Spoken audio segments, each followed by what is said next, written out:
Baik, Bismillahirrahmanirrahim. Assalamualaikum warahmatullahi wabarakatuh. Waalaikumsalam warahmatullahi wabarakatuh. Waalaikumsalam warahmatullahi wabarakatuh. Selamat pagi Bapak Kris Sujatmoko selaku pembicara hari ini.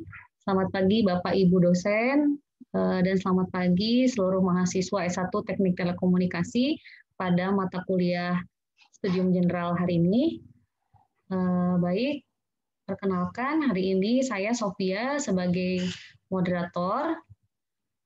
Hari ini kita akan memulai kuliah umum dengan tema robot RPA ya, RPA dan robot AI gitu. Pembicara kita hari ini adalah Bapak Kris Sujatmoko MT.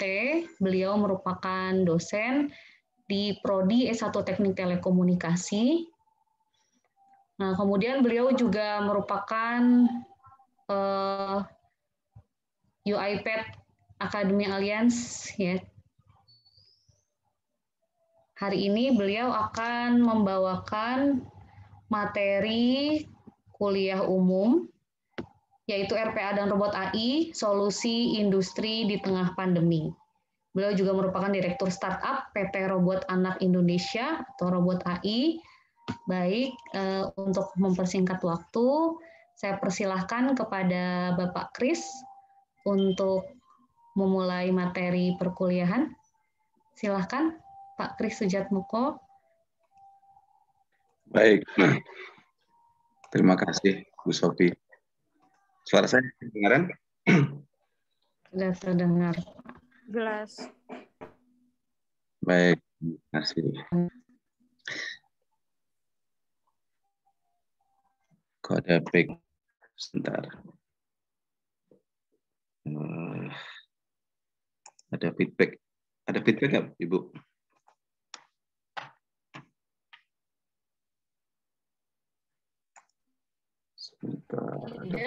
Tidak ada, Pak. Tidak ada feedback. Suaranya sudah clear. Oke, baik. Terima kasih, Bu Sofi. Selamat semuanya. Halo. Kurang semangat kayaknya, masih baru bangun ya. Sebentar Pak, ini sharingnya belum jalan Pak. Di sini masih. Selamat pagi. Sudah jalan.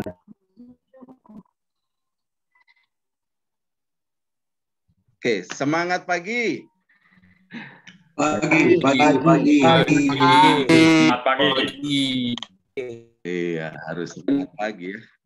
Apalagi masih pagi nih.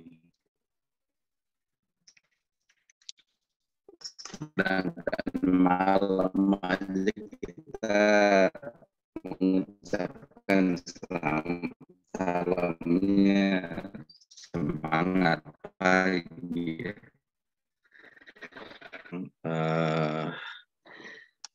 Dari sisi industri apa yang terjadi dan apa yang industri rasakan begitu ya. Termasuk kira-kira peluang apa yang kita bisa ambil ya. Oke. Hari ini kira-kira topik kita perubahan-perubahan terjadi, kemudian apa itu RPA dan robot AI, ya impact RPA. Kemudian nanti saya akan coba use case demo kalau ada waktu. Kemudian sedikit saya perkenalkan UiPath Academy Alliance Telkom University itu sebagai salah satu partner UiPath dalam bidang RPA, dan itu diharapkan menjadi leading ya di Indonesia maupun di Asia Tenggara gitu ya. Oke. Intelligence is the ability to adapt to change gitu ya. Jadi inilah yang terjadi, bukan yang pintar yang akan survive, bukan yang kuat yang akan survive, tetapi siapa yang bisa beradaptasi ya. Jadi adaptasi itu satu bukti bahwa kita punya intelijensia ya. Apa sih keuntungan orang kuliah dan orang tidak kuliah? Ya, toh semuanya bahan pelajaran dan seterusnya itu semuanya ada ya di internet gitu ya. Saya pikir perbedaannya adalah orang yang kuliah itu dipaksa cepat untuk beradaptasi ya. Kenapa? Karena kita baru mulai semester yang baru. Di setiap semester dalam 6 bulan maksimum kita belajar 5-6 mata kuliah. Dan setiap mata kuliah itu judulnya, problemnya, masalah yang dihadapi, tugasnya juga beda-beda gitu ya. Jadi dalam 6 bulan kita harus cepat belajar dan lalu 6 bulan kemudian ganti lagi gitu. Ini yang seharusnya menjadi habit ya, menjadi natur kita orang yang kuliah di kuliah formal dibandingkan dengan orang yang tidak kuliah formal. Jadi orang yang kuliah itu dipaksa cepat untuk beradaptasi. Dan inilah keunggulan yang harusnya kita punyai gitu. Jadi kalau kita kuliah itu artinya kita harus semakin cepat beradaptasi. Termasuk juga saya ya. Saya dosen gitu ya. Kalau nggak bisa beradaptasi, ya artinya kita nggak punya daya intelijensia gitu ya, kalau dikatakan oleh Stephen Hawking. Jadi bukti bahwa kita punya kecerdasan itu adalah kita bisa beradaptasi dengan cepat. Nah ini poin yang harus kita sadari ya sekarang ini gitu ya.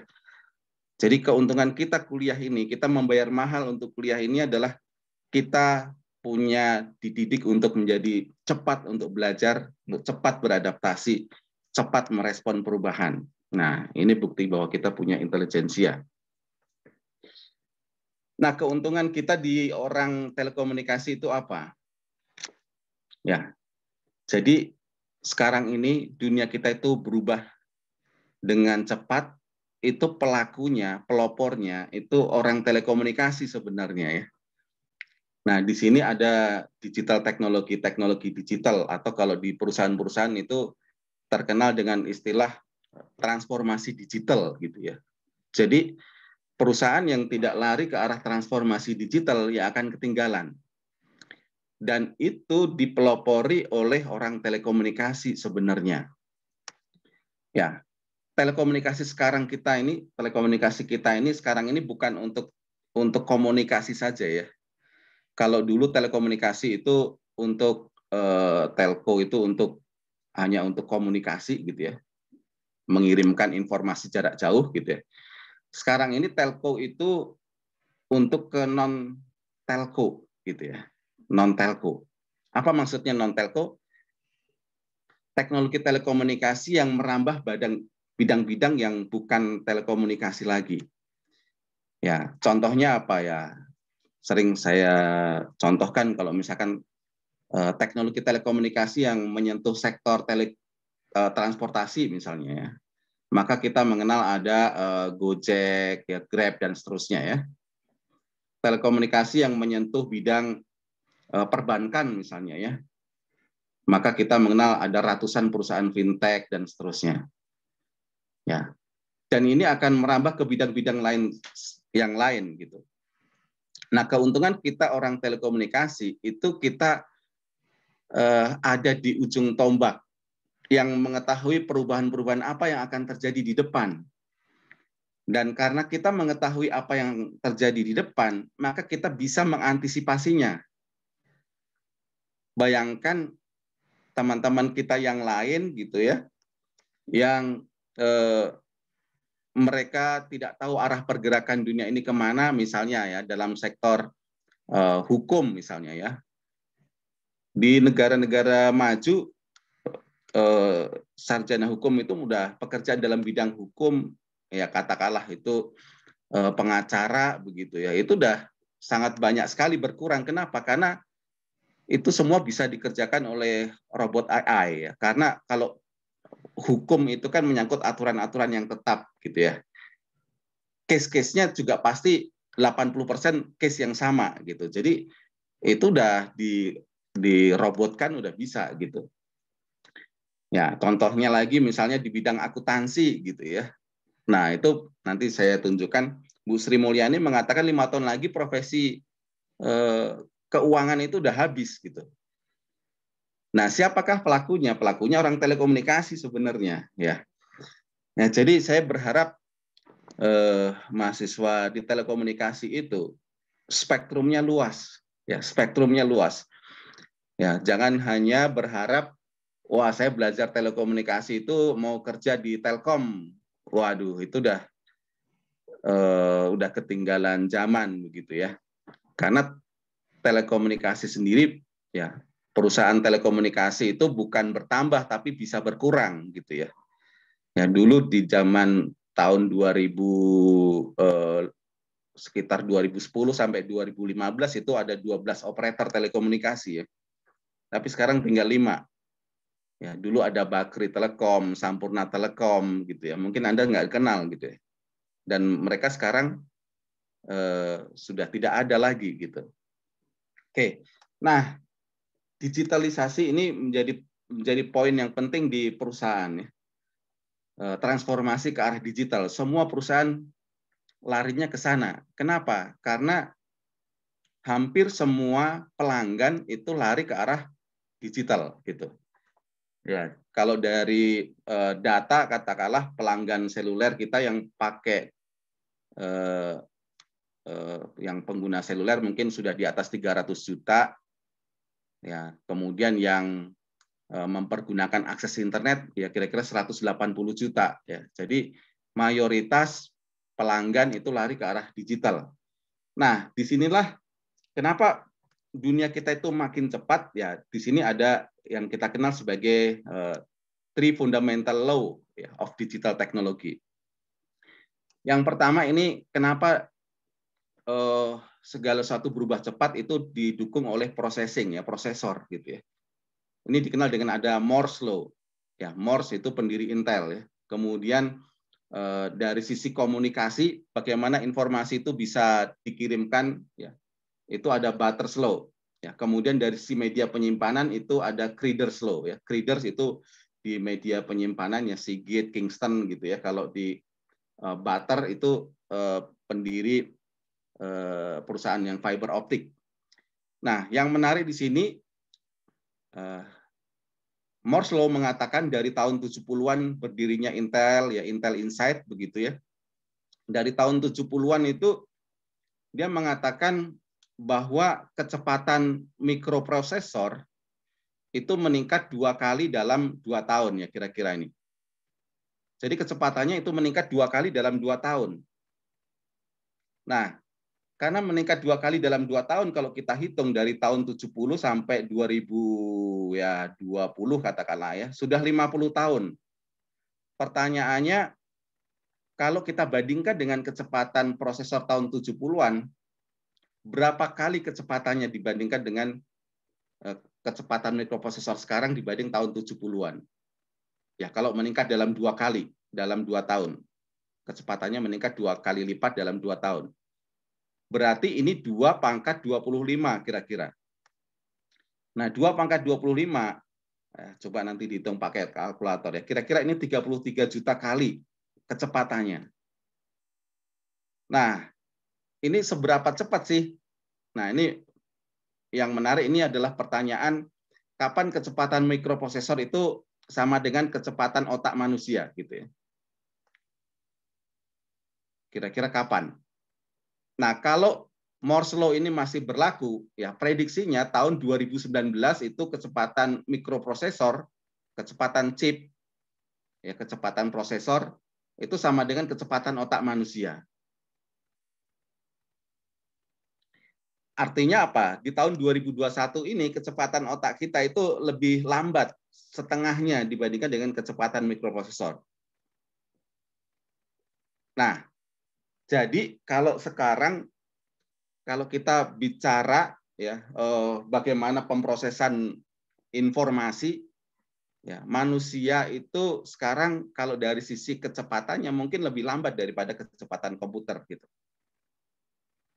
Jadi kalau kita sekarang kuliah hanya mencari pinternya saja itu enggak ya kurang bernilai ya. Karena semua device, semua peralatan itu kalau terhubung ke internet itu ya menjadi pintar gitu. Semua orang asal punya akses internet pintar. Lalu apa berbedanya ya kalau kita kuliah di sini dengan orang yang tidak kuliah? Maka tadi saya berikan poin yang penting adalah bagaimana kita cepat beradaptasi, karena kita di sini di kampus itu dilatih untuk memecahkan permasalahan secara cepat, belajar hal-hal yang baru secara cepat gitu. Kemampuan beradaptasi inilah yang paling bisa kita andalkan ya dibandingkan dengan mesin-mesin gitu ya. Ini yang kita harapkan seperti itu. Nah, Butterslow itu menyampaikan bahwa di pengiriman informasi, di komunikasi itu lebih cepat lagi kalau prosesor itu meningkat 2 kali lipat dalam 2 tahun. Di sini kecepatan pengiriman informasi itu 2 kali lipat dalam 13 bulan, ya, lebih cepat lagi ya. Jadi kita mengenal ada generasi pertama ya, 4G, 2G, 3G, 4G dan seterusnya ya. Ya, generasi pertama paling ini 100 kbps ya. Ini belum data, ini masih voice. 2G itu paling 100 kbps, 3G itu 10 megabit per second, ya, 4G itu 100 megabit per second, ya. Ya, sampai ke 5G nanti yang sebentar lagi kita akan launching bisa 1 gigabit per second gitu ya. Jadi ini pertumbuhannya juga eksponensial. Nah, begitu juga dengan media penyimpanan informasi. Nah, inilah yang di industri ya punya dampak yang besar ya. Baik Moore's Law, Butter's Law, Reader's Law itu dampaknya apa? Dampaknya dalam segala bidang itu performance, kinerja, kualitas itu meningkat, tapi bisa jadi cost-nya turun. Ya, karena ada dampak digital ya, dampak digitalisasi begitu ya.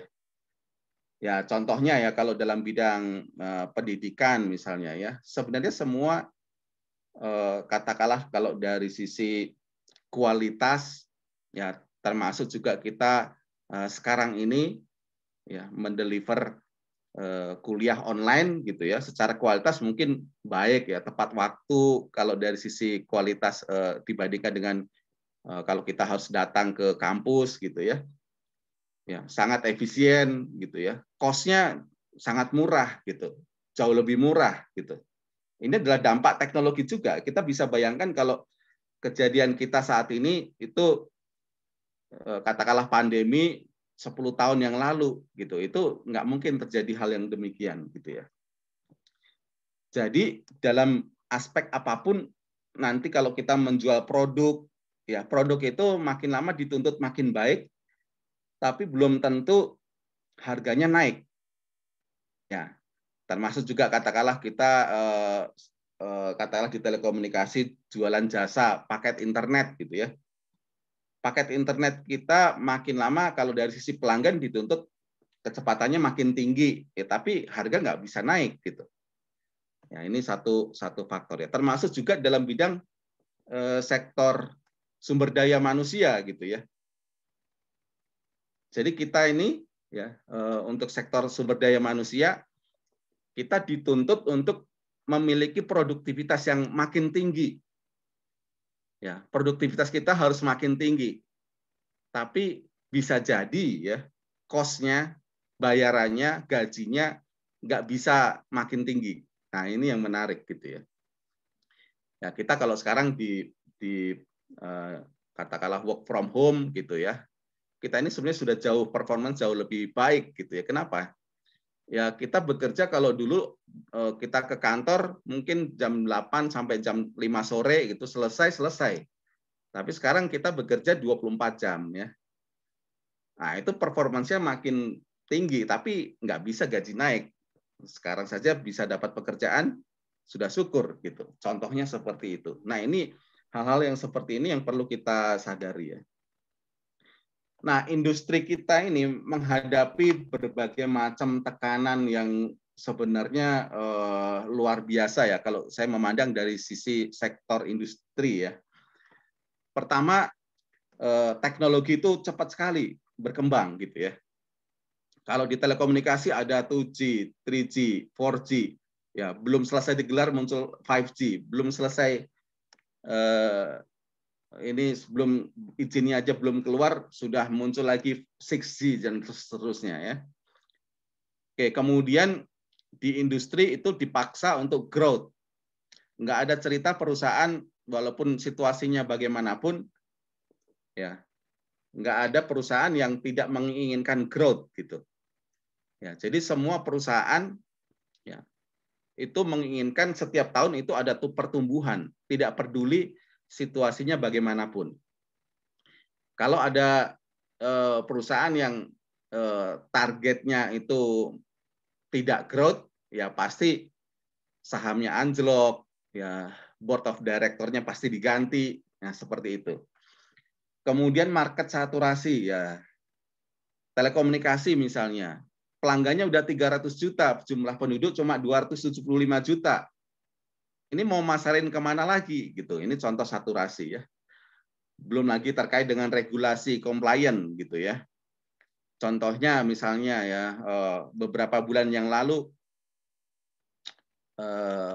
grupnya Alibaba sebenarnya mau IPO terbesar sepanjang sejarah. Ya, ingin seharusnya kalau diberi akses legal oleh pemerintah dia bisa meraup dana untuk IPO itu bisa 600 triliun gitu ya. Ternyata dari sisi regulasi ya dibatalkan gitu. Itu tantangan juga gitu ya. Jadi di industri itu salah satu yang bisa membuat bangkrut adalah regulasi juga. Kalau regulasinya tiba-tiba berubah, ya bisa juga bangkrut. Ya, termasuk new teknologi, outsourcing, customer expectation, ya ekspektasi konsumen makin tinggi, produk makin bagus, tapi harga tidak boleh lebih mahal. Nah, ini contoh-contohnya. Oke, ini tantangan di dunia industri ya. Kalau kita nanti di industri, kita sebagai engineer gitu ya, nggak bisa lagi sekarang itu hanya memikirkan pokoknya kualitasnya bagus gitu. Ya, jadi kalau kita di sektor telekomunikasi, ya apalagi levelnya makin tinggi, nggak hanya memikirkan hanya dari sisi kualitas sinyalnya bagaimana makin bagus, nggak hanya itu, tapi bagaimana kualitas network itu bagus, tapi secara bisnis, ya, secara revenue bisa tumbuh gitu. Jadi kalau kita merancang jaringan telekomunikasi, ya mau menempatkan BTS baru gitu ya, itu pertimbangannya nggak hanya di area itu supaya kualitas sinyalnya baik begitu ya, enggak. Tapi setiap BTS itu dihitung revenue-nya. Ini cukup enggak? Ya BEP enggak gitu. Itu harus memasukkan faktor yang seperti itu ya. Ya jadi engineering kita harus spektrumnya luas gitu ya. Tidak hanya ini sinyalnya harus bagus gitu ya. Kalau sinyal bagus tapi enggak menghasilkan buat apa gitu ya. Ya itu sama seperti kalau kita bicara katakanlah industri pesawat terbang gitu ya. Kita bisa bikin pesawat gitu ya. Tapi kita bisa untung nggak dari pesawat itu? Itu problem tersendiri gitu ya. Kita bisa bikin teknologi yang canggih tapi biayanya mahal dan nggak ada yang mau membayar, ya kita juga akan kolaps. Oke, ya ini kalau kita di teknologi ya kita mengenal berbagai macam jenis disrupsi ya. Jadi mulai dari munculnya teknologi-teknologi PC, internet, mobile gitu ya. Ini perubahan di dunia yang dari sisi teknologi itu bisa meluluh lantakkan industri gitu ya. Karena dari sisi sektor teknologi. Ya. Ya, ini contohnya ya dari sisi ada perusahaan-perusahaan yang growth karena dia mengadopsi teknologi, ada perusahaan-perusahaan yang struggling ya. Menderita karena tidak mengadopsi teknologi gitu ya. Kita mengenal ada internet, zamannya internet Ya, ada toko buku, ya, ada Border, ada Amazon gitu ya. Yang Border aja kita nggak kenal ya. Sekarang kita kenalnya Amazon. Dulu kenalnya toko buku, tapi sekarang Amazon itu sudah lari kemana-mana gitu ya. Kemudian dari sisi mobile, teknologi mobile, ya ada taksi yang sifatnya konvensional, transportasi konvensional, ada yang mengadopsi mobile, teknologi mobile dan seterusnya. Nah, ini dituntut perubahan ya. Nah, satu yang segera akan mendisrupsi menjadi satu teknologi yang perlu dipertimbangkan industri untuk diadopsi itu adalah otomasi gitu ya. Nah, bisa jadi nanti ada perusahaan yang mengadopsi otomasi akan survive, ada perusahaan yang menghindari otomasi akan struggling. Nah, ini otomasi ditambah dengan pandemi. Nah, ternyata pandemi ini justru mendorong ke proses otomasi dari sisi teknologi. Nah, nanti kita akan lihat. Oke. Sampai sini kalau ada pertanyaan atau komentar, Bu Sofi gimana teknisnya? Apakah nanti terakhir saja atau bagaimana?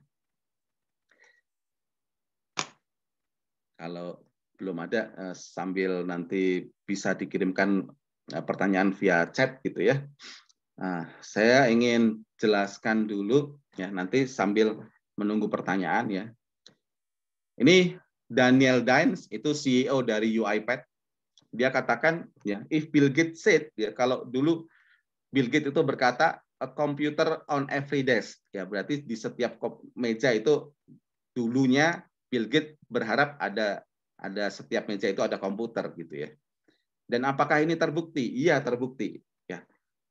Jadi HP kita itu dulu di tahun ya katakanlah awal-awal saya baru atau dulu waktu saya mahasiswa kok saya beli komputer itu RAM-nya itu kalau tidak salah 256 mega gitu ya. Sekarang HP kita yang standar itu RAM-nya aja udah 4 giga. Itu jauh lebih kencang gitu ya. Kemudian kalau dulu Bill Gates berkata setiap komputer di setiap meja, ini terbukti sekarang. Ya. Maka Daniel Dine itu mengatakan our vision is to have one robot for every person. Ya, jadi semua orang itu bisa bikin robot gitu ya. Robotnya robot RPA ya, robotic process automation gitu. Ini karena dia bergerak di dalam bidang RPA ya. Nah, apa itu RPA? Robotic process automation itu suatu software. Ya, jadi ini suatu software. Ya, software yang bisa menirukan manusia melakukan pekerjaan-pekerjaan yang sifatnya rutin gitu. Jadi robot ini biasanya untuk pekerjaan yang rutin ya. Kalau nggak rutin ya untuk apa dibuat robotnya gitu ya. Jadi di era teknologi informasi ya orang pakai komputer, alat bantunya, alat pekerjanya ya, maka ada banyak pekerjaan yang sifatnya rutin. Nah, itu semua bisa ditirukan oleh robot. Nah, yang bisa menirukan itu adalah RPA, Robotic Process Automation. Ya, jadi pada intinya RPA itu adalah menirukan ya semua aktivitas kita. Ya, aktivitas kita itu apa? Misalnya kita ngeklik, masukin username, password, buka aplikasi, baca email, ya, kemudian memindahkan data, ya, mengisi data dan seterusnya itu adalah pekerjaan-pekerjaan yang rutin. Ya. Nah, yang menjadi poin di sini adalah namanya mesin, ya, bukan manusia, maka dia bisa bekerja 24 jam non-stop. Kemudian mudah untuk di scale up ya, dilipat gandakan gitu ya. Kalau melipat gandakan sumber daya manusia mungkin harus dilatih dulu, di-training dulu, itu pun ada yang bisa cepat, ada yang lambat gitu ya. Nah, untuk pekerjaan-pekerjaan yang ya katakanlah untuk skala yang besar itu kalau kita pakai robot ya tinggal seperti kita mengcopy file gitu ya, copy file, copy paste gitu. Mudah untuk dilipat gandakan. Nah, banyak hal di perusahaan itu sekarang ini mempergunakan RPA itu salah satunya adalah dari sisi akurasi misalnya ya. Dari sisi akurasi. Manusia tidak bisa bekerja untuk suatu ketelitian yang sangat tinggi dan daya tahan yang lama. Ya, misalnya kalau kita katakanlah input data, kalau input datanya sedikit sih kita pasti teliti. Tapi kalau kita harus berjam-jam ya memeriksa data, ya mata kita tidak didesain untuk hal-hal pekerjaan yang seperti itu. Nah, contoh yang lagi hot, mungkin berita yang kemarin kita dengar adalah karyawan bank salah transfer gitu ya. Mungkin hanya salah satu digit aja gitu. Itu mungkin terjadi kalau itu dilakukan oleh manusia. Kenapa? Karena dia bekerja sudah setiap hari begitu. Kemudian dari jam 8 sampai jam 3 sore ya berkutat-kutit masalah input data gitu ya. Nah, sangat wajar jika itu terjadi error ya, sangat wajar jika itu salah. Salahnya mungkin hanya satu digit gitu, tapi jadi nyasar ke rekening orang gitu ya. Nah, itu yang bagi industri itu penting gitu ya. Karena dari situ saham BCA itu langsung turun ya. Dari 35.000 sekarang di sekitar 33.000 gitu. Turun 2.000 itu mungkin dampaknya ratusan miliar ya bagi perusahaan ya. Gitu. Padahal kesalahannya sepele gitu. Masalah akurasi data. Ya. Terkait dengan katakanlah proses productivity ya, jelas kalau kita pakai robot ya kita lebih produktif ya. Kita bekerja ya nggak mungkin 24 jam tanpa istirahat gitu. Oke, ini beberapa hal yang mungkin diperhatikan di perusahaannya, termasuk juga mereduksi cost. Ya, nanti saya contohkan bedanya kalau pakai robot dan tidak pakai robot. Oke, saya skip saja cepat. Ya, jadi kira-kira proses apa yang terjadi di industri yang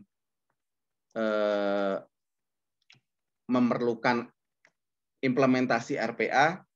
Ya, di semua perusahaan itu pasti ada pekerjaan yang sifatnya repetitif gitu ya. Berulang-ulang. Ya, kemudian rule based. Ya, contohnya apa? Contohnya adalah penggajian misalnya ya. Ya, urusan administrasi penggajian itu kan pasti ada di semua perusahaan. Kalau nggak ada berarti bukan perusahaan. Dan itu tiap bulan pasti ada. Ya, pasti ada gitu ya. Dan pasti rule based gitu. Nah, itu menjadi titik masuk RPA, Robotic Process Automation gitu. Yang sifatnya repetitif, rule based, structure gitu ya. Itu yang menjadi target pertama implementasi RPA. Nah, sekarang ini industri yang leading mengadopsi RPA ya itu adalah sektor BFI ya, bank, finance dan insurance. Kenapa? Karena ini terkait dengan jumlah pelanggan yang banyak. Ya, jadi kalau jumlah pelanggannya banyak kemungkinan muncul pekerjaan yang berulang-ulang gitu. Ya, jadi kalau sebuah bank, finance, insurance itu kalau bank-bank besar pasti nasabahnya lebih dari 10 juta nasabah.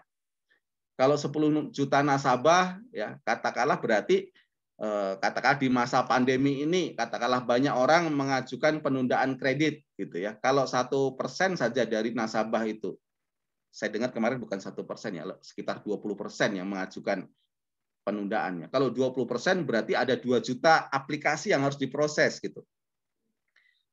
Ya, aplikasi yang harus diproses itu nanti diputuskan approve atau tidak misalnya ya. Nah, aplikasi kita kan nanti akan dicantumkan ya dokumen-dokumen ya, katakanlah KTP, NPWP, kemudian surat apalagi gitu ya. Nah, ini gimana memeriksanya? Kalau itu dilakukan oleh manusia nggak mungkin gitu. Ya, jadi contoh lagi kalau misalkan kita buka rekening ke bank gitu ya, kita coba nanti Anda download Genius misalnya ya, bank BTPN gitu ya, itu udah orang nggak perlu datang lagi ke kantor cabang gitu ya. Anda hanya cukup menyediakan foto KTP, foto NPWP, maka robot akan membaca nama kita siapa, alamat kita di mana, NIK kita berapa, udah mereka robot yang memasukkan itu, menginput data ke sistem gitu. Kalau dulu kan kita datang ke bank bawa KTP NPWP, maka orang yang menginputkan gitu. Ya, contohnya seperti itu. Oke, jadi mau tidak mau ya kalau kita mau produktif ya, kalau zaman era industri ya blue collar, ini pekerja pakai otot gitu ya. Kita nggak mungkin mengerjakan pekerjaan-pekerjaan yang berat, yang berulang-ulang terus-menerus, nggak ada istirahatnya, maka kita perlu mesin, gitu ya, mesin-mesin. Nah, kalau sekarang ya, kalau boleh dikatakan ini istilahnya white collar, itu pekerja yang pakai komputer lah, ya. Ini tools-nya adalah RPA, gitu ya. Sehingga kita ya sekali lagi, kalau kita semakin dituntut untuk produktif, ya kita harus pakai tools, ya. Apalagi toolsnya makin melebihi kemampuan manusia, gitu ya. Ya, jadi kita perlu belajar tools ya. Kalau tanpa tools berarti kita kurang produktif, gitu ya. Ini alat bantu yang saya pikir ini wajib, gitu ya, wajib bagi perguruan tinggi untuk membekali lulusan itu dengan robotic process automation, gitu ya. Nah, kalau kita lihat, sebentar, saya tunjukin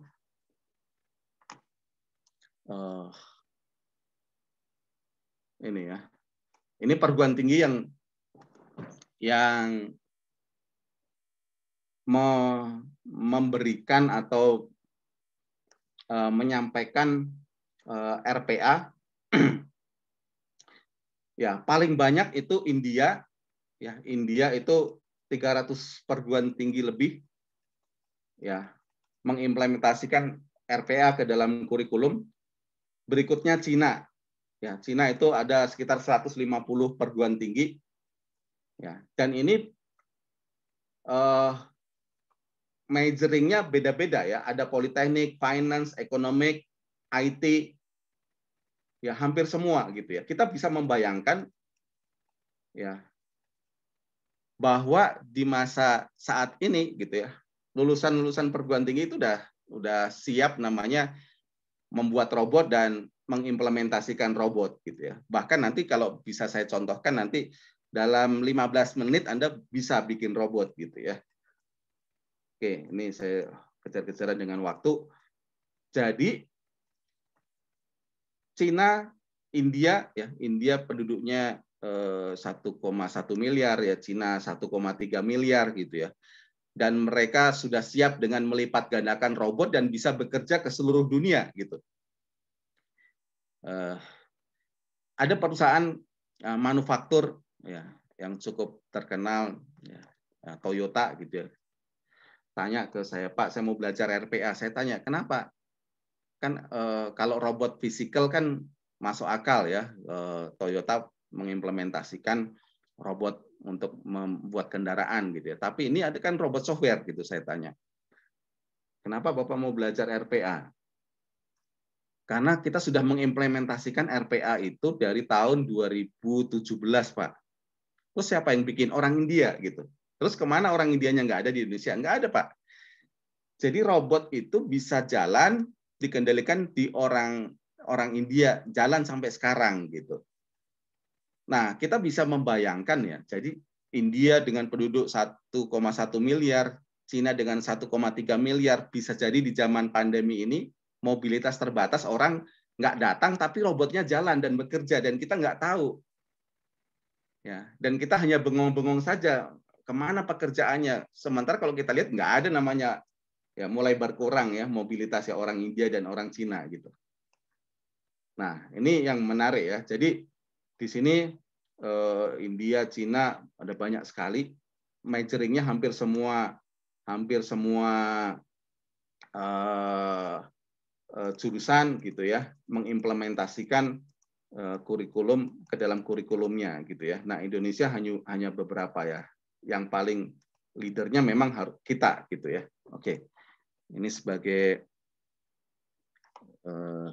pengenalan saja ya. Oke. Nah, tadi ada RPA dan AI ya. Jadi robotic process automation itu membantu manusia mengerjakan pekerjaan-pekerjaan yang sifatnya rutin. Nah, ini menjadi berita yang baik bagi kita gitu ya. Mungkin kalau Anda kerja di Jakarta dulu ya sebelum pandemi berangkat subuh pulang malam dan banyak orang merasa saya ini kerja seperti robot gitu ya. Begitu terus gitu ya. Nah, ini akan menjadi berita baik. Sementara dengan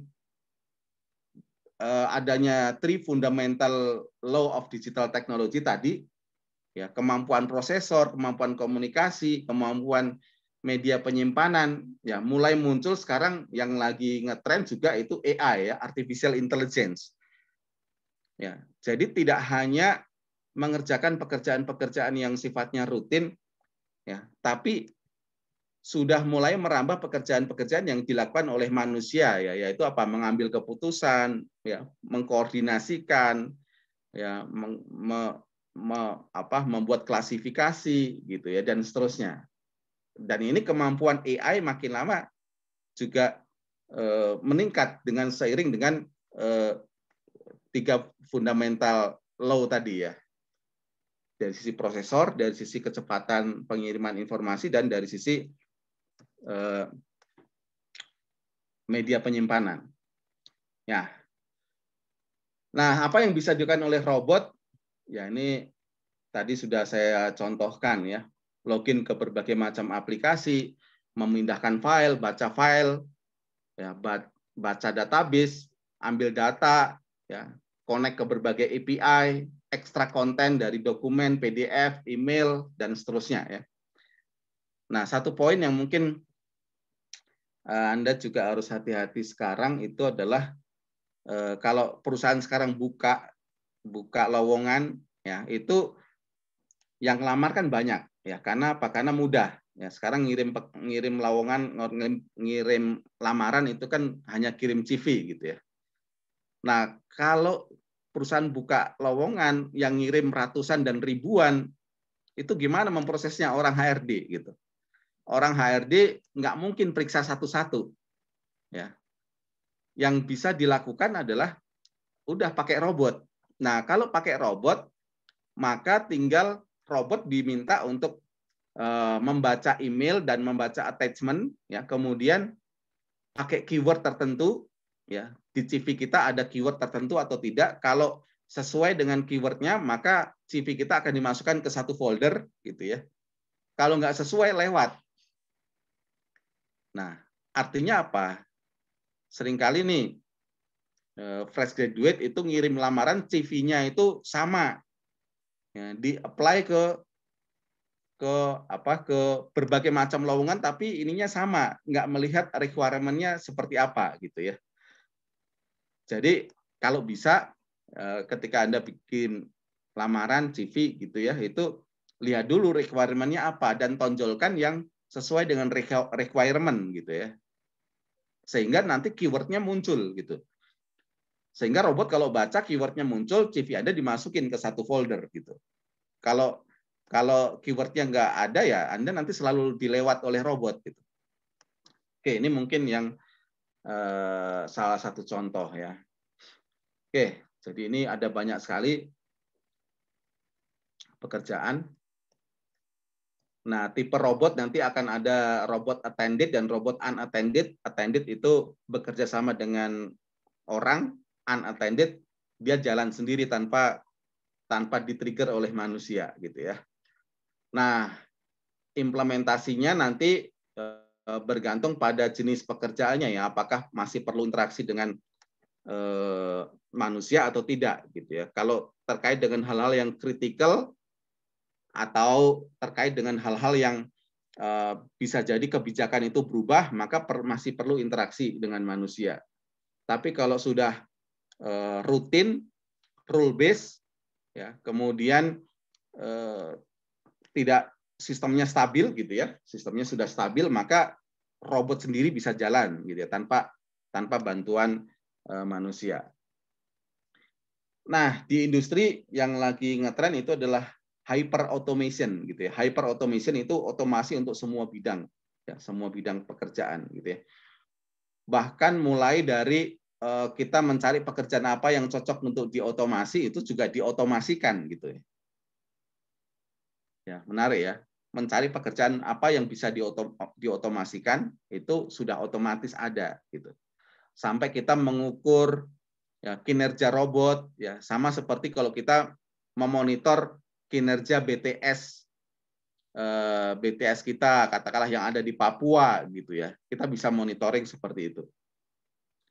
Nah, sehingga ya berdasarkan pada survei Gartner ya, Gartner Strategic Technology Trend ini survei yang biasanya diadopsi di dunia industri ya, maka hyper automation itu menjadi strategi perusahaan-perusahaan besar sekarang ya, semuanya ke arah ke sana ya, bagaimana otomasi, bagaimana efisien, bagaimana produktif, bagaimana itu kompatibel dengan transparan dengan rule yang ada dan seterusnya. Oke, termasuk juga menurunkan biaya operasional ya. Jadi di sini di tahun 2024 diharapkan organizational itu akan menurunkan biaya operasionalnya ya sampai 30% dengan implementasi RPA. Nah, RPA sendiri ini ibaratnya tangan kita ya. Ya tadi kita bisa ibaratkan ini tangan kita. Sekarang ini menjadi bridging bagi berbagai macam teknologi ya, termasuk juga dengan AI, artificial intelligence, machine learning, data analitik, data science gitu ya. Nah, eksekusinya ya itu ya bisa ditambahkan RPA gitu ya. Jadi kalau kita bicara data analitik ya, data science ya, itu kan hanya bagaimana mengambil insight dari sebuah data ya. Jadi insight dari sebuah data. Nah, nanti data itu keputusannya, hasilnya mau diapakan, nah itu bisa digabungkan dengan RPA. Ya, contohnya sekarang katakanlah robot, katakanlah chatbot misalnya ya. Chatbot itu untuk pertanyaan-pertanyaan yang rutin itu dihandle oleh RPA gitu ya. Tapi kalau misalkan ada pertanyaan-pertanyaan yang katakanlah di luar skenario, ya itu bisa dilempar ke AI atau bisa dilempar ke manusia gitu. Nah itu RPA ya. Jadi bisa dicombine, digabung. Itu yang disebut dengan RPA. Kemudian ini platform ya, secara platform ada 3 platform yang cukup besar ya. Ya leadernya di sini UiPath ya, di sini ada UiPath itu leader, ya ada Blue Prism Automation, ya kemudian ada banyak yang lain gitu ya. Tapi secara worldwide market ya RPA itu leadernya adalah UiPath. Nah ini di Indonesia ya hampir semua bank implement RPA ya, bahkan tahun lalu Bank BCA, Bank Mega, Adira itu karena butuh SDM dalam bidang RPA itu sampai bikin sayembara ya, ada RPA Hackathon ya, yang itu nanti yang waktu itu diikuti oleh 27 kampus gitu ya. Nah, jadi ini adalah industri yang mengimplementasikan RPA di Indonesia gitu. Ya. Bahkan di sini ada Alfamart gitu ya. Itu bagaimana mengkonsolidasikan transaksi tiap harinya ya, yang ada mungkin sekitar 30.000 cabang, itu mengkonsolidasikannya, memeriksa, memverifikasi itu bagaimana pakai itu. Ya. Ya, bahkan ini RH Klinik ya, menarik ini. Ini bukan berarti kalau Anda ke salon kecantikan RH Klinik itu yang ngerjain robot, bukan ya, tapi dari sisi administrasinya ya itu dibantu oleh RPA. Ya, ini contoh ada yang disebut dengan document understanding. Ini contoh yang tadi saya sebutkan case untuk memeriksa CV, kurikulum vitae gitu ya. Ini pakai RPA. Ya. Dengan keyword tertentu masukin pada satu folder, kalau cocok, kalau enggak dibuang gitu. Oke. Sampai sini ada pertanyaan atau komentar? Kalau nggak ada saya lanjutkan ya. Nah, ini contoh ya. Jadi ini contoh real case di industri perbankan. Nanti saya kasih link robot-robot di industri perbankan yang kita kemarin juaranya ya, anak-anak telekomunikasi itu pemenangnya ya, juara 1, 2, 3 gitu. Nah, itu yang saya harapkan juga tahun ini ya, ada RPA Hackathon nanti kemungkinan akan diselenggarakan itu tidak hanya Indonesia, tapi kemungkinan akan dikompet ya dengan di kompetisinya dengan Malaysia juga. Ya, sekarang panitia lagi jalan gitu ya. Nah, ini contoh, nanti Anda silahkan robotnya seperti apa sih gitu ya. Saya share di chatbot ya. Saya share di kolom chat. Sebentar, ini nanti coba Anda lihat robotnya seperti apa. Dan itu orang telekomunikasi yang juara 1, 2, 3 ya. Total hadiahnya 150 juta tahun lalu. Dan kalau mau bekerja langsung direkrut di perusahaan ya. Dan itu hanya belajar dalam waktu 2 bulan gitu ya. Oke, belajar dalam waktu 2 bulan. Saya kirim ke chat, kolom chat ya. Oke, itu ada.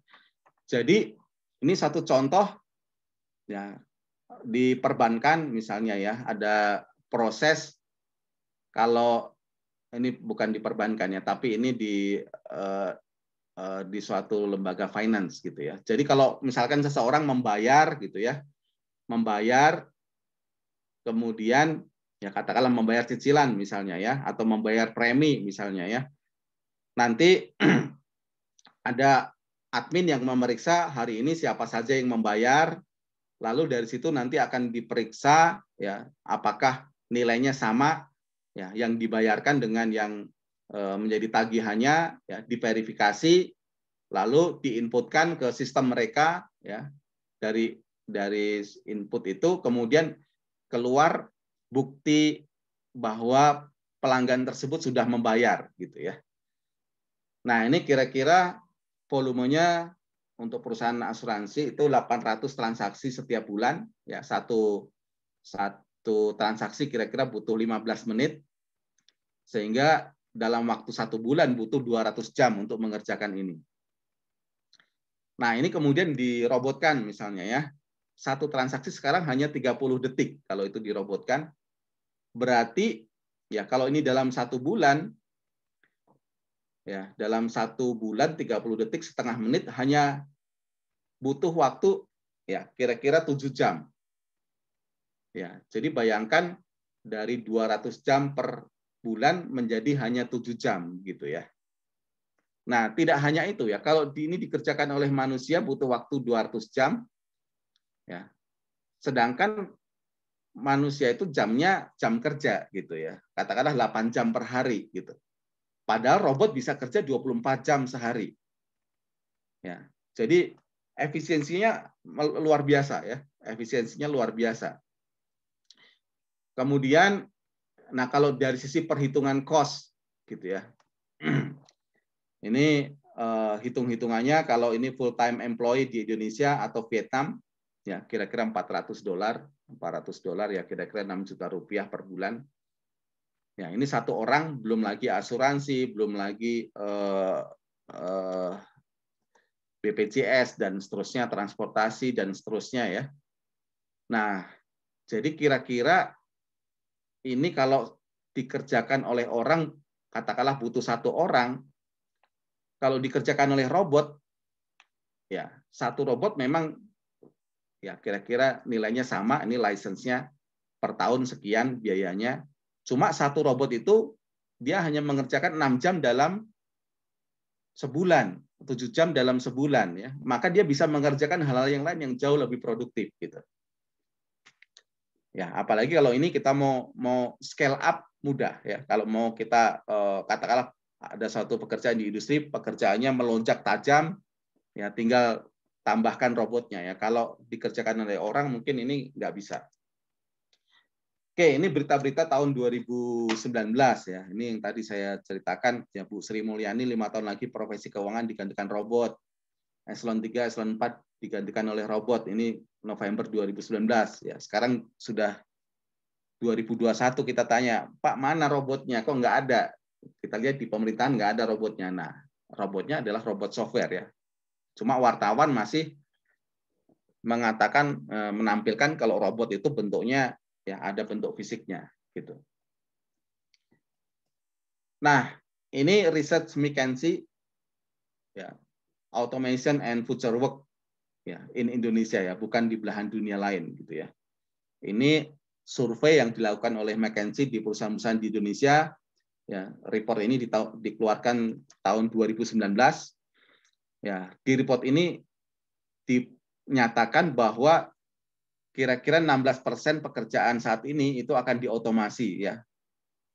Sampai tahun 2030 itu totalnya 23 juta pekerjaan yang hilang digantikan oleh otomasi. Nah, ini menarik ya. Jadi tiba-tiba ada banyak pekerjaan yang hilang gitu. Tapi kita jangan hanya fokus pada pekerjaan yang hilang. Ternyata di report ini muncul banyak pekerjaan yang baru ya, 27 juta hingga 46 juta pekerjaan baru. Ya. Nah, ini yang jadi masalah ya. Kita seringkali fokus, wah ini hilang, tapi kita tidak mempersiapkan pekerjaan-pekerjaan yang baru. Ya, contohnya apa? Sekarang banyak pertanyaan dari industri itu tanya, Pak, mana yang sudah siap RPA gitu ya. Saya sampai sekarang mana yang sudah sertifikasi gitu ya. Kesulitan gitu ya, cari-cari orang. Kemarin ada beberapa orang yang sudah pernah belajar langsung bekerja gitu ya. Oke, itu yang mungkin bisa kita manfaatkan ya. Jadi ke depan mungkin RPA itu akan menjadi basic requirement orang bekerja gitu. Sama seperti kalau kita sekarang ini ditanya Office, kamu bisa Office nggak? Excel, Microsoft Word, PowerPoint gitu ya. Itu kalau kita ditanya, wah apa itu Office Pak? Wah, malah ini aneh orangnya gitu ya. Nanti dalam beberapa tahun ke depan ya, 2 tahun ya, mungkin sekarang ya mulai gitu ya. Kamu tahu RPA nggak? Ya, meskipun pekerjaan kita itu bukan menyangkut RPA gitu. Sama seperti kan saya bukan menangani administrasi, saya kan engineer gitu. Kenapa ditanya Excel, ditanya Word, ditanya PowerPoint gitu ya? Karena itu adalah basic skill gitu ya. Ya kalau kita engineer nggak bisa presentasi, ya masa nggak bisa presentasi, masa nggak tahu Office gitu. Itu akan sama dengan nanti beberapa tahun ke depan ini RPA menjadi suatu requirement basic skill gitu ya. Udah nggak nanya lagi gitu, harusnya udah pasti bisa gitu. Itu yang perlu kita persiapkan ya. Oke, ini saya cepat saja. Telkomsel, ya katakanlah tadi dicontoh Telkomsel, Excel, Indosat semuanya sudah pasti mengimplementasikan RPA. Oke, nah ini contoh terkait dengan voice AI ya. Saya minta ada 1 atau 2 orang ya kirimkan di kolom chat nomor teleponnya, nanti robot akan telepon ya. Kira-kira kalau itu seperti itu. Ada yang mau dipanggil oleh robot? Oke, sebentar ya.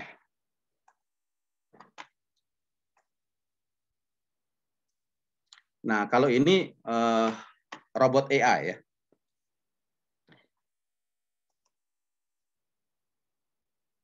Oke, sabar ya. Jadi di sini contohnya adalah percakapan orang mau jualan, orang mau nagih dan seterusnya itu sekarang sudah pakai robot. Sebentar.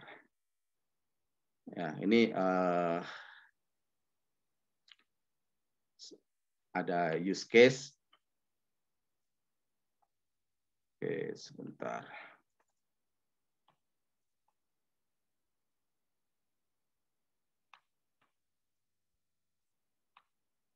Saya setting dulu.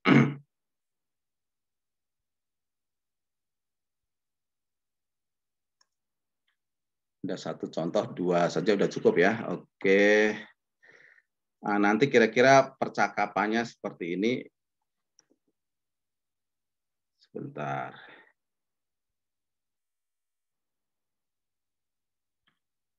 Ada satu file yang sudah saya rekam.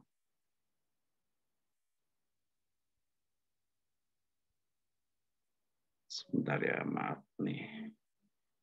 Filenya mana ya?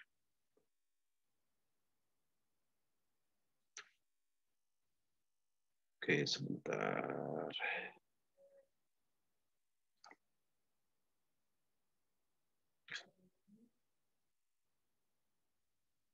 Oke, ini contoh ya. Cara dengan Yustin. Ya, ini saya sendiri. Anda memiliki tagihan dari Neptune Bank dan keterlambatan pembayaran Anda sudah 90 hari. Kenapa Anda tidak membayar? Saya belum punya uang. Keterlambatan pembayaran sudah 90 hari. Jumlah minimum adalah 6 juta rupiah yang harus Anda bayarkan hari ini. Kalau tidak, kasus ini akan dialihkan ke bagian collection. Jadi, Anda harus membayar 6 juta rupiah hari ini. Bisakah kamu melakukannya hari ini? Saya nggak punya uang sebanyak itu ya. Jika Anda tidak melakukan pembayaran sebesar 6 juta rupiah hari ini, maka Anda akan di blacklist oleh OJK dan Anda tidak dapat mengajukan pinjaman lagi. Jadi, apakah Anda bisa membayar tagihan hari ini agar terhindar dari blacklist OJK? Saya cuma punya 2 juta. 6 juta rupiah adalah jumlah minimum yang harus Anda bayarkan hari ini untuk menghindari bunga dan denda keterlambatan. Bisakah Anda membayar hari ini? Saya nggak punya uang. Jumlah minimum yang harus Sebesar itu ya? dibayarkan tidak jelas. Tolong ulangi berapa jumlah utang yang akan Anda bayar. Tolong katakan berapa jumlah totalnya. Saya hanya punya 2 juta, gimana? Baik, kapan Anda akan membayar sejumlah ini? Oke, hari ini atau besok? Oke, saya akan tunggu pembayarannya. Nomor kontraknya adalah 621524999. Anda memerlukan nomor ini untuk melakukan pembayaran. Saya ulangi, nomor kontraknya adalah 621524999. Setelah melakukan pembayaran, kirim bukti pembayaran melalui WhatsApp. Nomor telepon tempat untuk kirim konfirmasi adalah 0815 22000774. Saya ulangi nomor teleponnya 0815 22000774. Apakah Anda sudah mencatatnya? Untuk jaga-jaga, saya ulangi lagi.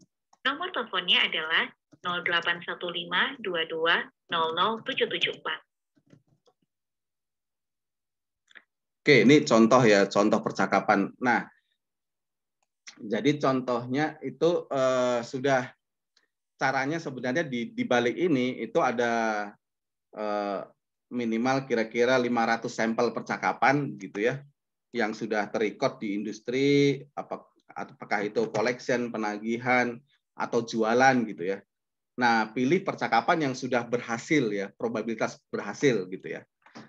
Nah, setelah itu nanti robot akan bicara gitu.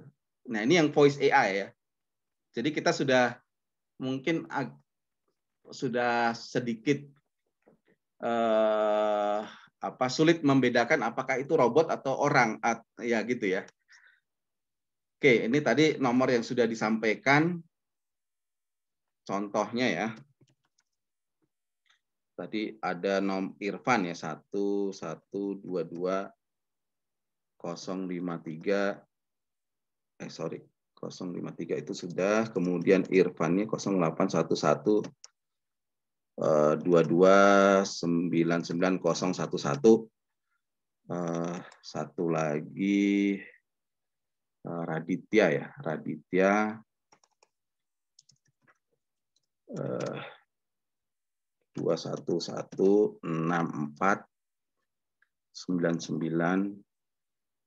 868 ya, kira-kira seperti ini.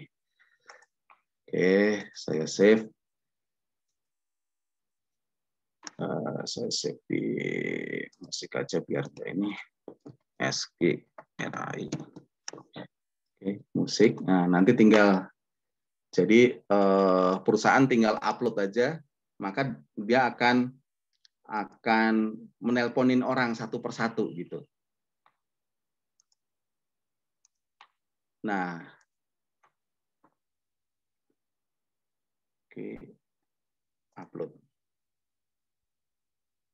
Sukses. Nah, tolong nanti kalau ada telepon diangkat ya. Oke, mungkin butuh waktu beberapa saat.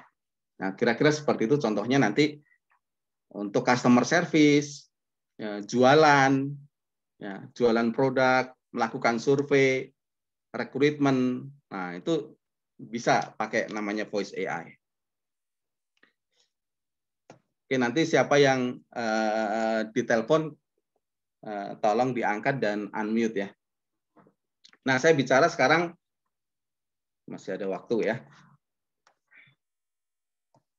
Kita ya di Telkom University itu punya UiPath Academic Alliance gitu ya. Ini satu quote yang menarik dari Mahatma Gandhi ya. Live as if you were to die tomorrow. Hiduplah seolah-olah kamu mau mati besok.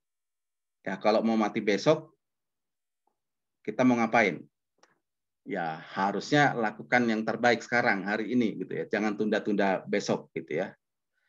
Ya, but learn as if you were to live forever ya. Jadi belajarlah seolah-olah kamu mau hidup selama-lamanya gitu ya. Jadi kalau kita mau hidup selama-lamanya ya berarti kita belajar banyak mempersiapkan masa depan gitu.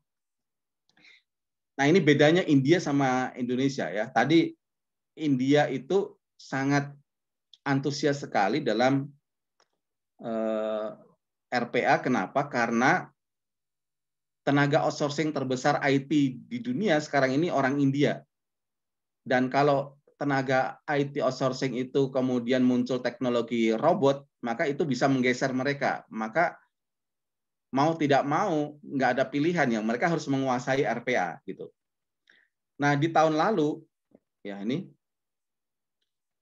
ya ada RPA Skill Athens ini sebagai robotic process automation ya, lomba gitu ya, diikuti 62.000 orang, 300 kampus. Ada yang sudah ditelepon? Silakan. Saya Pak ditelepon. Unmute coba. Ya, ini Pak lagi. Silakan di itu ya. Ini karena Bapak merupakan pelanggan prioritas ACC dan berhak mendapatkan penawaran pinjaman dengan bunga terendah dan plafon hingga 10 juta rupiah. Selain itu, pengajuan sangat cepat, hanya 1 hari kerja saja dan mudah. Apa Bapak tertarik? Tertarik. Pengajuan pinjaman berbunga rendah ini hanya memerlukan KTP, KK, NPWP, dan cover buku tabungan sebagai syaratnya, dan dengan plafon sebesar 10 juta rupiah. Pertanyaan terkait besaran bunga dan kriteria lainnya bisa ditanyakan lebih detail ke agen kami. Bagaimana? Tertarik saya. Mohon maaf, saya tidak bisa mendengar suara Bapak. Apa Bapak tertarik dengan penawaran kami? Tertarik. Perlu diinformasikan juga bahwa penawaran spesial ini tersedia dalam waktu tertentu saja. Jika memang sedang membutuhkan, saya sarankan Bapak mengambil kesempatan ini. Pinjaman berbunga rendah dengan plafon hingga 10 juta rupiah. Silahkan dipertimbangkan. Agen kami juga bisa menjelaskan dengan lebih detail jika Bapak tertarik. Bagaimana? Ya, saya tertarik. Ya, oke. proses ini, Bapak perlu melengkapi Oke, contoh ya, mati aja ya. Itu hanya contoh aja ya. Kita lanjutkan ya. Saya akan hubungkan Bapak dengan agen kami untuk penjelasan detailnya. Mohon tunggu dan jangan tutup sambungan telepon ini. Oke, tutup aja ya. Nanti Anda dihubungi orang ACC nantinya. Oh iya Pak, mati aja. Oke.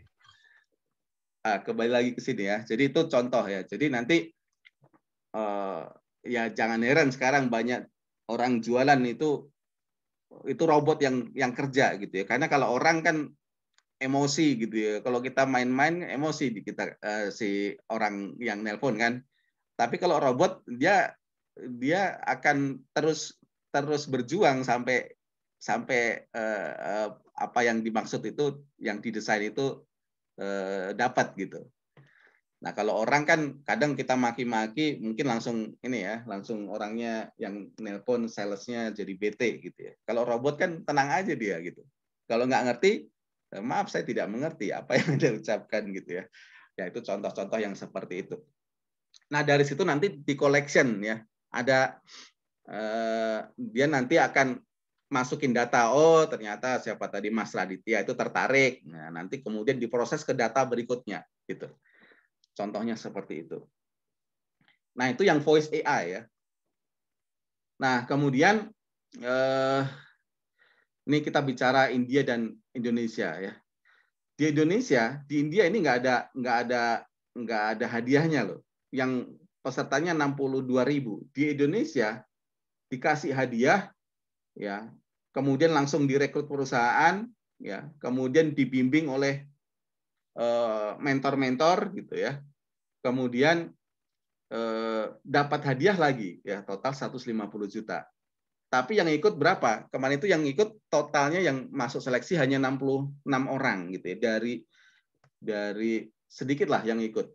Padahal di India tanpa hadiah itu 62.000 orang, bayangkan. Ya. Oke, jadi saya berharap nanti yang ada di sini bisa join tahun ini kalau ada kompetisi lagi gitu ya. Nah, kalau mau belajar nanti ada di UiPath Academy. Ya, ini nanti bisa saya kirim di kolom chat ya, itu academy.uipath.com gitu ya. Anda bisa belajar dari situ atau nanti kita di kampus bikin pelatihannya academy.uipath.com. Oke, itu. Nah, kalau kita sekarang ini industri butuh job title ini ya. Silahkan di googling gitu ya. RPA developer vakansi gitu ya. Bahkan kalau Anda mau sedikit terima tantangan di Singapura gitu ya. Itu banyak sekali lowongan ini. Ya, RPA developer, arsitek ini. Dan rate-nya lumayan ya. 3.000 sampai 8.000 dolar Singapura ya. Jadi 3.000 sampai 8.000 itu kira-kira $1 Singapura 10.000 ya. Jadi 30 sampai 80 juta gitu. Di Indonesia paling rate fresh graduate ya sedikit di atas UMR gitu. Jauh sekali gitu. Oke. Nah, ini kalau Anda punya sertifikasi ini ya orang nggak akan tanya lagi ya. Yang dikenal adalah sertifikasinya ya. Oke, ada 2 sertifikasi, associate dan advance. Nah, ini tahun lalu juaranya orang-orang telekomunikasi ya, kayak saya bikin sedikit seminar. Ayo, siapa mau join? Dalam waktu 2 bulan juara mereka. Itu orang telekomunikasi ya, bukan orang IT, bukan orang software, bukan orang ini ya. Kenapa? Karena ya ini sudah membuktikan bahwa kalau kita belajar apa saja, apalagi sekarang di era kampus merdeka, Anda bisa ambil belajar apa saja dikonversi ke SKS gitu. Nah, lulus sudah siap kerja. Bahkan kalau sekarang Anda belajar, ya, banyak juga pekerjaan part-time gitu. Nah, ini yang mau saya share di Asia Tenggara, ya di Asia Tenggara itu baru tahun lalu kita dapat training untuk educator gitu ya. Dan yang saya rasa yang paling maju itu Singapura karena mereka sangat antusias gitu ya. Kemudian ya di Indonesia ya harusnya kita, karena kita yang diundang pertama gitu. Yang lainnya baru tercantum, terdaftar, tapi aktivitinya belum begitu nampak. Oke, kalau waktunya, kalau ada waktu, saya sebenarnya sedikit demo ya. Saya nggak tahu nih Bu Sofi, bagaimana? Apakah pertanyaan atau ini?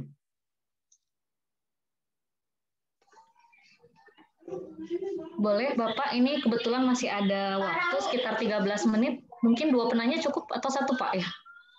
Silahkan aja saya. Jadi nanti yang tertarik silahkan daftar ke sini untuk informasi, nanti bisa saya broadcast. Sebentar. Kalau ada pertanyaan silahkan ya, sambil saya nunggu pertanyaan. Ya, silahkan. Mungkin 1 pertanyaan dulu ya, Bapak ya. Saya, Pak, boleh bertanya? Ya. Silahkan.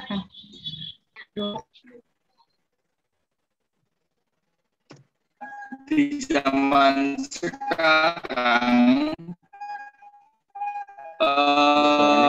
perkembangan zaman ini sangat disambut antusias oleh banyak kalangan industri.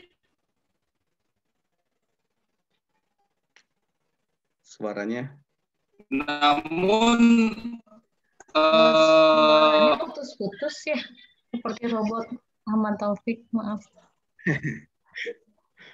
Nah, ini kalau ini robot kali yang ngomong. Kalau tadi manusia. Silakan. Oh, masih putus-putus.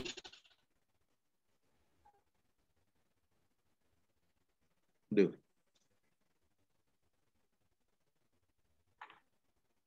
Kenapa ya? Problem di mana ini? Putus-putus, Pak.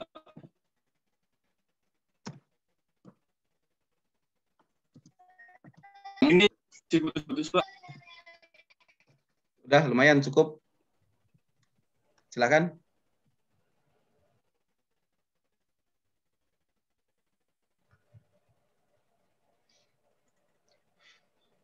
Halo.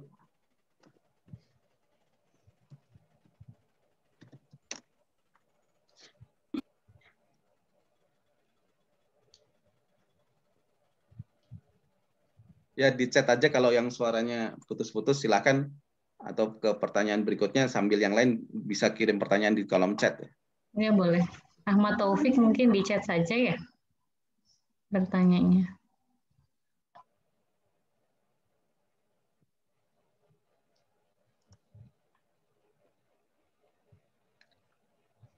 Yang lain kalau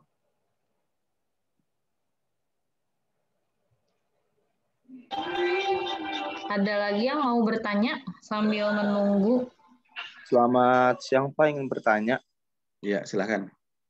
Untuk RP yang tadi Pak, yang penawaran gitu yang jadi sales, apakah itu tidak menghilangkan esensi dari manusia itu sendiri Pak? Kan kebanyakan orang tuh kalau ditawarin sama robot tuh kayak di skip gitu kan. Tapi kalau diajak ngobrol sama manusia asli, dia bisa. Ya. Oke, terus? Halo, tes Pak. Apa terdengar suara saya? Ya. Udah itu aja pertanyaannya, saya udah dengar. Oke. Iya ya, Pak, jadi tidak menghilangkan esensi dari. Ya. Oke. Jadi dari situ nanti ada report ya. Dan itu nanti akan dievaluasi apakah metode yang begini itu cocok atau tidak gitu sama perusahaan. Halo? Oke, bisa jawab ya. Jadi kan itu contoh untuk satu case katakanlah untuk menawarkan produk gitu ya. Bisa jadi katakanlah untuk survei, untuk verifikasi gitu. Contoh lagi misalnya sekarang lagi diusulkan ya. Sekarang katakanlah ada tilang elektronik gitu ya. Jadi tilang elektronik itu kan nanti akan rencananya katakanlah ada monitoring, ya monitoring itu nanti melihat nomor polisi gitu ya, nomor polisi kendaraan yang melanggar gitu ya, akan di capture. Nah itu bisa juga oleh robot di capture. Nah kemudian diverifikasi, ya verifikasinya katakanlah dengan voice AI gitu. Nah hal yang seperti itu kan bisa ya untuk memastikan apakah nomor polisi kendaraan ini masih dipunyai oleh orang yang terdaftar di data STNK misalnya. Kan bisa jadi orang jual mobil tapi nggak balik nama gitu. Ketika itu dilakukan tilang kan bisa jadi ya datanya sudah nggak sesuai gitu. Nah itu contohnya ya. Kalau hal yang seperti itu kan nggak masalah. Jadi sekali lagi yang pertama tadi, apakah itu tidak menghilangkan esensi manusia? Kalau robotnya sudah pinter, dia akan belajar, ya. Karena itu sampelnya masih sedikit ya. Kalau sampelnya udah banyak gitu ya, ada jutaan voice recording, dia akan belajar sendiri bagaimana menangani dan supaya itu berhasil gitu. Contohnya seperti itu. Tadi Hanif ya yang tanya ya. Silahkan kalau ada ini. Sekarang Ahmad saya baca di chat.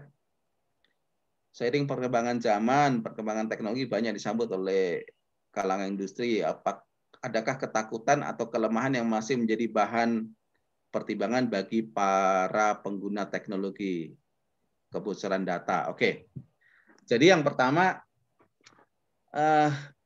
saat ini memberi dampak. Satu sisi, di perusahaan-perusahaan sekarang, apalagi kalau di Indonesia, itu motivasinya adalah bagaimana meningkatkan kepuasan pelanggan gitu ya. Jadi contohnya tadi, kalau orang udah bayar, prosesnya lama, kan jadi kurang puas pelanggannya ya. Kalau bisa saya bayar, saya dapat notifikasi kwitansi atau bukti bayarnya langsung terjadi pada saat itu gitu.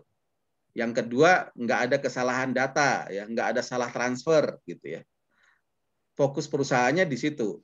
Nah, itu bagi karyawan itu berita baik. Kenapa? Karena yang semula karyawan itu bekerja tidak manusiawi gitu ya. Tidak manusiawi itu artinya mengerjakan hal-hal yang dikerjakan oleh robot. Sekarang dia dibebaskan oleh pekerjaan-pekerjaan yang seperti itu. Jadi itu berita baik bagi karyawan. Ya kalau di Indonesia kan masih punya manusia lah gitu ya. Dalam kondisi kalau kondisinya masih memungkinkan, masih dipertahankan ya karyawannya gitu bekerja. Tapi karyawan yang bekerja harus produktif gitu ya. Kalau mengerjakan begitu saja pekerjaannya ya nggak mau belajar ya lama-lama ya dikeluarin juga gitu. Oke. Kemudian masalah kebocoran data pribadi. Saya hanya singkat saja bicara bahwa di industri yang paling menuntut secure itu adalah perbankan, ya karena menyangkut uang, ya salah satu digit aja itu jadi masalah gitu. Nah sekarang yang paling leading di dalam implementasi RPA itu adalah perbankan gitu. Jadi mereka sudah pasti menguji dari sisi security datanya. Oke, next pertanyaan.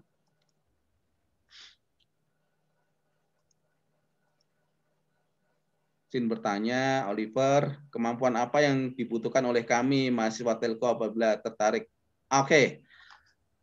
Sekarang langsung saja coba nanti ke uipad.com ya, kemudian try UiPath free. Ini gratis ya. Jadi Anda bikin download software ya, software nanti gratis. Kemudian kalau mau belajar juga bisa gratis di academy.uipad.com. Ya, kemudian nanti kalau tertarik ya ikut belajar secara offline atau ya, kita yang organize gitu ya. Silakan nanti sign up ya ke sini, maka Anda akan akses ya nanti setelah register ini nanti Anda akan dibawa ke sini.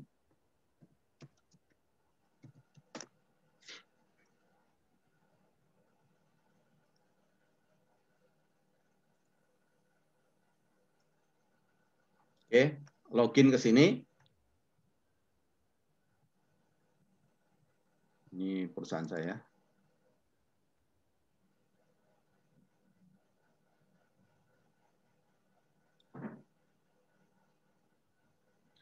Nah, nanti silakan download Studio. Ya, Studio ini software untuk membuat proses otomasi. Di-download, diinstal gitu. Ya. Nah, kalau personal use dan UMKM ini gratis ya selamanya gitu ya. Belum ada batasan. Tapi kalau perusahaan ini bayarnya $3.400 per tahun gitu ya. Jadi ini resource yang berharga bagi Anda ya, $3.400 berarti ya sekitar 45 juta license-nya per tahun kalau perusahaan gitu. Kalau Anda gratis ya silakan download Studio. Nah, ya, waktunya nggak cukup. Jadi ini dari sini ini membuat software, membuat otomasi. Kemudian di sini nanti untuk memanage itu namanya orkestrator. Ya, jadi nanti semua komputer yang terhubung ke orkestrator itu bisa dijalankan robotnya ke seluruh dunia gitu. Makanya robot-robot orang India, orang Cina bisa jadi masuk ke Indonesia gitu. Ya, sayang sekali gitu. Nah, di sini nanti kita bisa memanage ya robot. Untuk memanage robot itu namanya orkestrator. Oke, silahkan. Tadi saya kirim link yang Bitly tertarik RPA. Kalau Anda tertarik nanti coba saya kirimkan informasi berikutnya ya. Demikian Bu Sofi, apakah gimana dilanjutkan atau waktunya cukup atau tidak? Terima kasih Bapak untuk pemaparannya yang luar biasa ya Pak ya. Ini kebetulan waktunya sudah habis. Begitu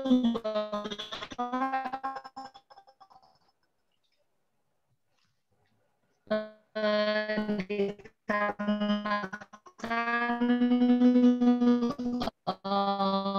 mahasiswa di Indonesia bagian timur sudah waktunya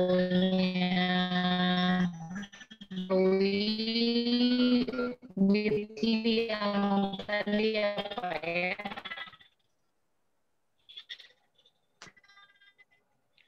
Suaranya seperti robot. Oke, baik. Mungkin sudah cukup waktunya habis ya Bapak ya. Maaf Ibu, bisa diulangi? Maaf Ibu, bisa diulangi?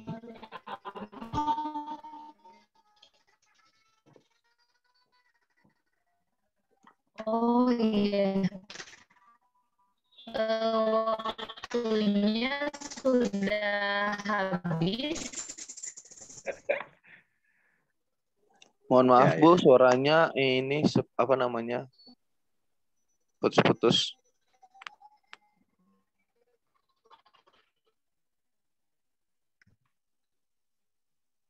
Balik Bu, tadi robotnya bicaranya sudah seperti manusia, kita jadi robot ini. Silakan.